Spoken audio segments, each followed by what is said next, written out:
You've heard it everywhere. 10,000 steps a day keeps the doctor away. This catchy phrase has become a mantra for many, a simple yet powerful reminder to stay active. This magic number has become synonymous with health and fitness, urging us to strap on fitness trackers and chase that satisfying buzz of a goal met. It's a daily challenge that many of us have embraced, turning walking into a competitive sport. But have you ever stopped to wonder where this number came from? Is it based on scientific research, or is it just a marketing gimmick that caught on? And is it truly the golden ticket to a healthier life? Can walking 10,000 steps a day really transform our health? Or is there more to the story? The truth is, like many things in the world of health and wellness, it's a bit more complicated than that. Health is multifaceted, and while walking is beneficial, it's not the only factor to consider. While 10,000 steps certainly won't hurt you, its status as a universally prescribed benchmark deserves a closer look. Different people have different needs, and what works for one person might not be ideal for another.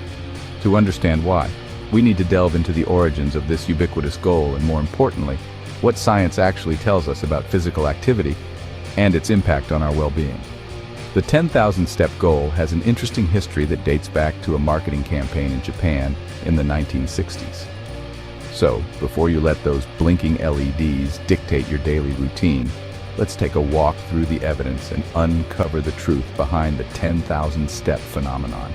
We'll explore what modern research says about daily activity levels and how they relate to overall health. You might be surprised to find that the path to better health is less about hitting a specific number and more about finding a sustainable rhythm that works for you. It's about integrating movement into your life in a way that feels natural and enjoyable. The 10,000-step target didn't originate in a research lab or doctor's office. Its roots can be traced back to 1960s Japan, a time of rapid economic growth and cultural change. During this period, a company launched a pedometer called Manpoke, which translates to 10,000 steps meter.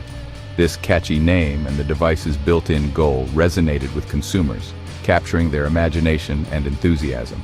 Quickly, 10,000 steps turned into a national obsession, with people from all walks of life embracing the challenge. However, this seemingly scientific target lacked any real scientific backing, raising questions among experts.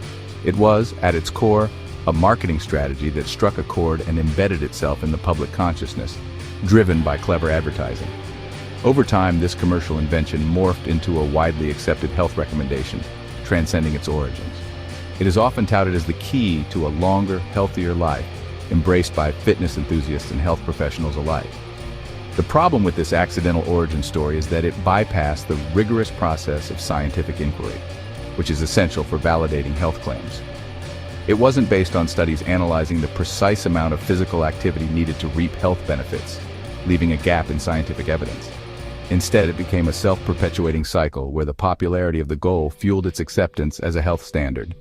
This widespread acceptance occurred even without robust evidence to support it, highlighting the power of marketing over science. As a result, the 10,000-step goal remains a popular yet scientifically unverified benchmark in the world of fitness.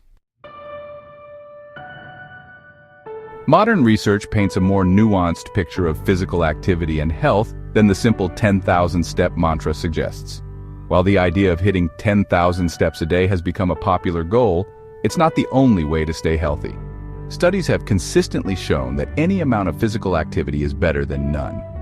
Even small amounts of movement can have significant health benefits, especially for those who are currently inactive. While more movement is generally associated with greater health benefits, there isn't a magic number that guarantees a clean bill of health. The benefits of physical activity are cumulative, meaning that every bit of movement adds up over time. The World Health Organization, for instance, recommends adults engage in at least 150 minutes of moderate-intensity aerobic activity or 75 minutes of vigorous-intensity aerobic activity throughout the week.